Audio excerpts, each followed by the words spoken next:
सोच सकते हैं कि अब तक हमने क्या अच्छा किया है और आगे हमें क्या करना है। यह भी विचार करना है कि आगे और हमको कुछ रिफॉर्म्स करने की ज़रूरत है, तो वह रिफॉर्म्स क्या होनी चाहिए।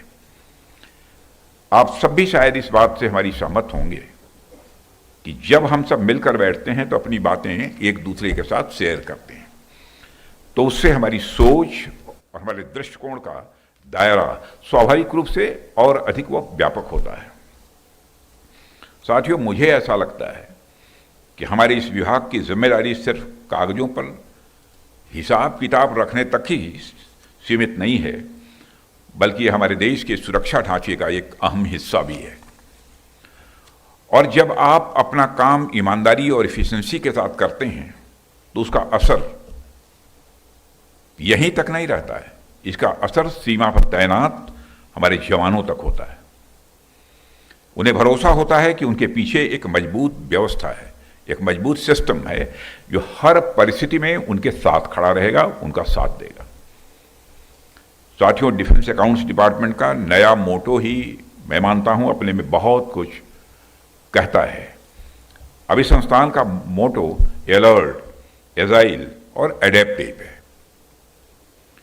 ये वर्ड्स अपने आप में आपके वर्क कल्चर को दर्शाते हैं, या यूँ कहूँ कि एक प्रकार से आपके वर्क कल्चर के सार हैं, ये तत्व हैं। साथियों, आज मैं आपके सामने आ रहे चैलेंजेस, उनके सॉल्यूशन और अपॉर्चुनिटीज पर तो बात करूंगा ही, लेकिन उससे पहले मैं भारत के संदर्भ में अकाउंट्स के इतिहास की बातें भी आपसे कुछ करना चाहता हूं। आप सब अकाउंट डिपार्टमेंट से जुड़े हुए हैं, जाहिर सी बात है आपका अधिकांश काम स्प्रेडशीट्स या एक्सेल पर होता रहेगा, होगा, मैं ऐसा मानता हूं।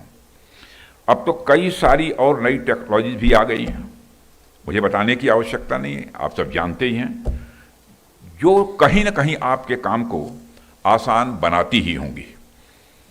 लेकिन मैं आपकी यादों को थोड़ा सा पीछे ले जाना चाहता हूं। वैसे आपकी यादों को मुझे पीछे ले नहीं जाना चाहिए, लेकिन यह गुस्ताखी मैं पीछे ले जाने की कर रहा हूं। हमारे यहाँ अकाउंट्स को आमतौर पर बही खाता कहा जाता है, बोलचाल की भाषा में बही खाता कहते हैं। और आप में से जिन लोगों के परिवार में किसी ने कभी बिजनेस वगैरह किया होगा तो वह और अच्छी तरीके से इसे जानते होंगे।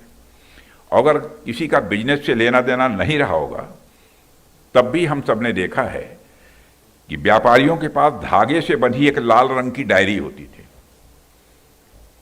और उसमें सारा हिसाब किताब लिखा रहता था, और कितने रुपये का माल आया, कितने रुपये का माल बेचा गया, किसने कितना बाकी लगाया और किसको कितना देना है, यह सारी चीजें उस लाल रंग की डायरी में लिखी रहती थी।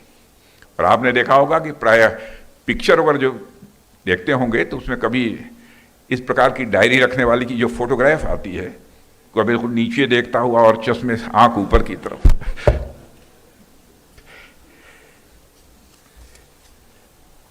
और एक चीज पर आपने ध्यान दिया होगा कि दिवाली जैसे अवसरों पर जब हम माता लक्ष्मी की पूजा करते हैं तो उस समय उस लाल डायरी की भी पूजा की जाती थी।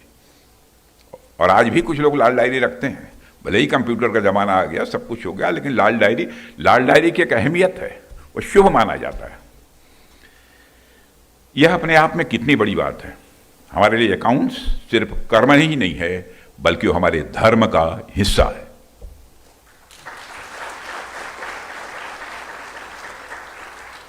इसलिए मैं आप सबसे यह बात कहना चाहूँगा, आप जब अकाउंट्स डिपार्टमेंट के लिए काम कर रहे हैं तो इसे सिर्फ एक काम की तरह मत देखिए, बल्कि एक विरासत के रूप में इसे देखिए। अकाउंट्स भारत का स्वदेशी फ्रेमवर्क है, यह स्वदेशी है, आज से नहीं है, हजारों हजार वर्षों से है। अकाउंट्स भारत के डीएनए में है। साथियों, चूंकि यह एक कंट्रोलर कॉन्फ्रेंस है और पूरे देश से डिफेंस अकाउंट्स के कंट्रोलर्स यहाँ एक साथ उपस्थित हैं, इसलिए मैं आपसे इनोवेशन और चेंज मैनेजमेंट पर भी थोड़ी बात यहाँ करना चाहूँगा।